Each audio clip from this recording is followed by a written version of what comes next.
Okay, let's check out the start once again. He is the third row in the background. I mean, Zane Goddard was creeping a little bit there, but hard to see if... No, nothing there. I think maybe it would be for the contact with Lewis Leeds. I'd imagine. So we'll just see if we can make some contact with Carl Reindler in race control and see if we can get confirmation of whether that was a drive-through penalty or not. But that's certainly... that's really hurt his race weekend. So back now to P10. Although remembering the grid for race 3, as we talked about yesterday, Chad, is determined by your second fastest time from qualifying. So that will put him back up towards the front. He won't have to start the next race where he finishes this one. That's a bit of a saviour for him. But this will cost him some points. And it's even taken him off the potential podium, but still one more race to go later today. With only 2 more hand-cooked wet tyres to throw onto these cars. The track is drying. Slightly, it's not exactly a dry line out there, but these tyres, at least 2 of them, they'll have to bring back and use in the final race, which is happening after the V8 Supercars 200k race today. Absolutely, and look, whilst Nicholas Rowe has been very quick at the front, how much damage has he done to those wets? Look, the track is certainly still damp, no issue, but there's no real standing water, and that's what this hand-cooked tyre is able to cut through the standing water. So it's certainly a full wet, if you like. So it's certainly it's grooved, and the compound is soft enough to handle that real monsoonal rain. So as soon as the standing water dissipates, it does heat up the tyre quite a bit. Still a little bit of water down there on the track as they flick it up with their big tyres. Gretsch driving off the racing line to get a good exit, and he's got it. Hayek looks in his left mirror, sees him there, and doesn't put up much of a fight at turn 6. So just received communication from Carl Reindler. That is confirmed. It was a black flag PLP drive-through penalty for forcing Lewis Leeds off the road. So not giving sufficient racing room is the rule, and the drive-through penalty was applied. So we can confirm that. He has been adamant about that this year, allowing enough room for your fellow competitor. And Leeds was right on the yellow line, so there was not much further that he could have moved out to the right. Nick Rowe is looking for the wet track on the inside, so he's already trying to find where the wet stuff is out there. That's a good sign that he believes the track is drying. He's trying to keep those tyres cool and save them for later today. He was going right over to the pit wall down the front straight then. So just getting back to that penalty too, Chad, what that does is it sends a message by putting out a drive-through penalty like that. It sends a message to the drivers that race control is not going to tolerate failing to give racing room. You can't bang wheels, particularly in an open wheeler category. And Jordan Lloyd, it's a harsh penalty, no doubt, but the key is to any penalties to be consistent. So that sends a message that it won't be tolerated, and that will be the penalty for the rest of the season. That puts Lewis Leeds back up to 3rd. Will Brown's chasing him. And he's got a bit of work to do here if he's going to get onto the back of the Preston High 96. Whoa, that'll help his cause though. He's starting to slide around Lewis a little bit here. Probably can see the white car in his mirrors getting bigger and bigger. These two had a great battle yesterday. I want to see round 2. Actually, they had 2 rounds yesterday. I want to see round 3. Yeah. Yeah, look, at a great drive by Will Brown too, a 43.3 last time around, so he's within a second of Nick Rowe's time. We saw he ran wide and went right back to 8th. So another solid drive by Will Brown, a rookie in the championship this year from Toowoomba. Geez, there's a lot of talent out of Toowoomba, isn't there? Jordan Lloyd and Will Power, just a fairly successful race driver in the States.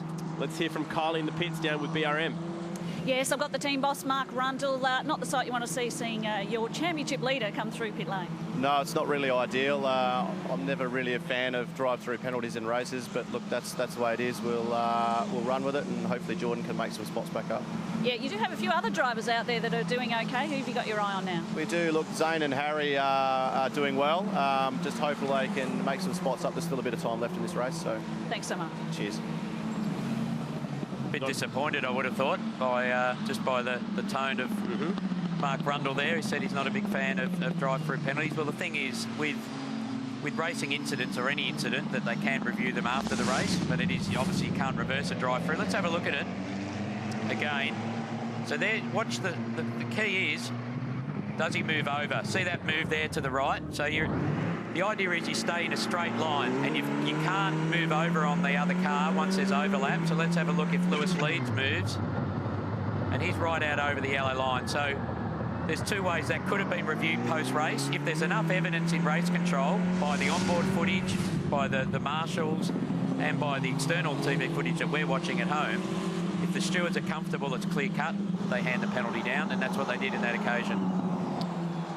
Nick Rowe has opened up a 9-second lead. He is out of there. This is going to be the biggest margin of victory, if he can hang on, that we've seen in the series. That's pretty commanding, considering it's only been about a 10-lap race so far. So he's pretty much gapped the field at the rate of a second a lap.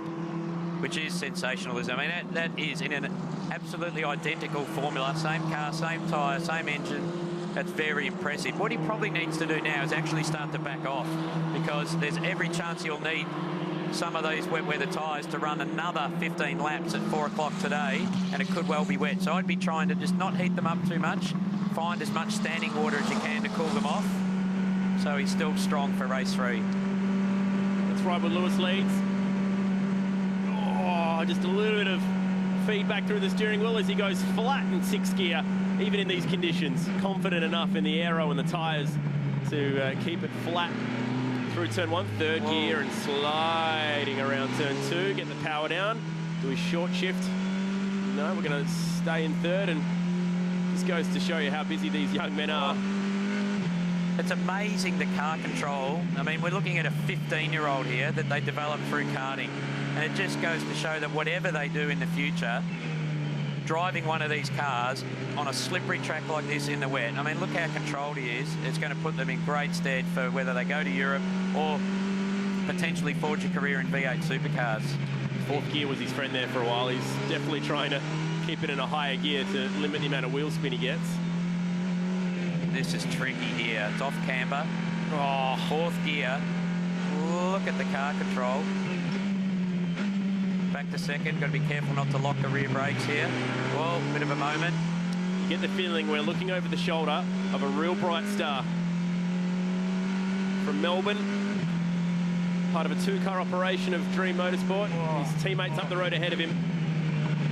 He's on for a couple of 3rd positions here at the moment, and maybe even a podium if he can continue this form. Feed it on. The other thing to think about is Nick Rowe only got the one good qualifying lap in, so he's going to be a bit further down the pack later today.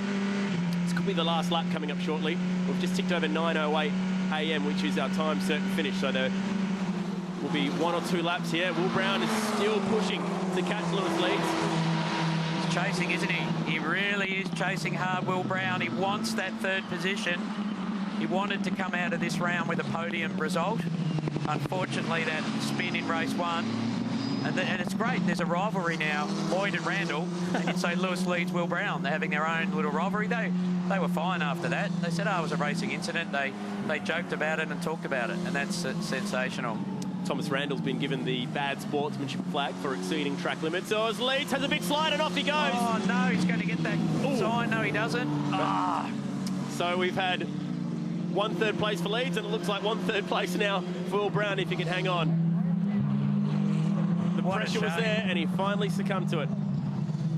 So it was reverse psychology there. Look, he looked very busy, Lewis Leeds. That car, I'd say those wets are starting. Look at that. He was on the edge the whole time. We followed him for that lap, and it gave us a great idea as how hard he was pushing. Without a doubt, say those rears. Let's have a look here, watch. The onboard doesn't do justice to the speed that he had. Absolutely, and then I think he just got on the throttle at the end to try and straighten that car up. Here he is all the way to the wall, trying to find whatever water he can. And black and white sportsmanship flag being held out for car 49, which will be coming by soon. And this should be the last lap now for Nick Rowe, who's opened up a 12.3 second lead in a 13-lap race. He has absolutely creamed them. But the thing will be, I'm not too sure where he's starting from the 3rd race, but it's going to be down the pack because he only got the 1 lap in.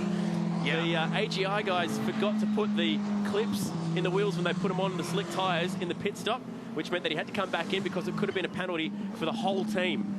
So he did lose time coming back into the pit lane and putting that wheel clip on, but full credit to Nick Rowe from Karratha, WA. Joined the championship one day before round 1 in Townsville.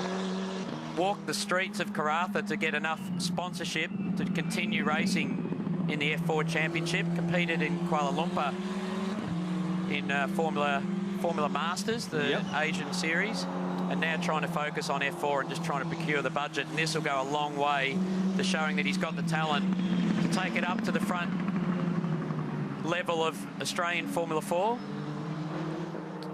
His grandfather is here this weekend. His father is not well enough. So sing out to Mick Rowe. Hope you're feeling better, Mick, and this will certainly get him up and about, watching his son absolutely brain them in the wet. Last corner, and this has been an amazing drive. Nearly 13 seconds clear of the field. At just 15 years of age, he won the World Tag Karting Championship in Las Vegas, beating names like David Serra.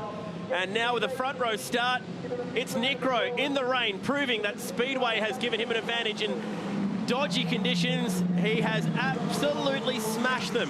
What a drive by the young man for AGI Sport. They take their second win. Randall home for second, and this will close the championship battle back up. Will Brown should be home for third position. There he goes in car 99 across the finish line. Goddard, our pole sitter, unfortunately going a lap down as the field chased him. But man, that was an incredible race. Actually, Goddard getting home on the lead lap just now. Ridge, and then Lloyd in 9th. Here he comes. Our championship leader is going to lose a few points here. Contact with Lewis Leeds, who's aggressive and trying to take third place away from him. He should be off the front row potentially later. And I can't wait for this third race because it could potentially be our race winner coming from near the back of the grid. We'll explain why when we get there. 12.1 seconds in a 13-lap race. Shaking my head in disbelief. Congratulations to Nick Rowe out of Karratha. The 17-year-old takes the win. He is the grandson of an Australian Speedway Hall of Famer, and I think he just proved why. Maiolo rounds out the 12-car field.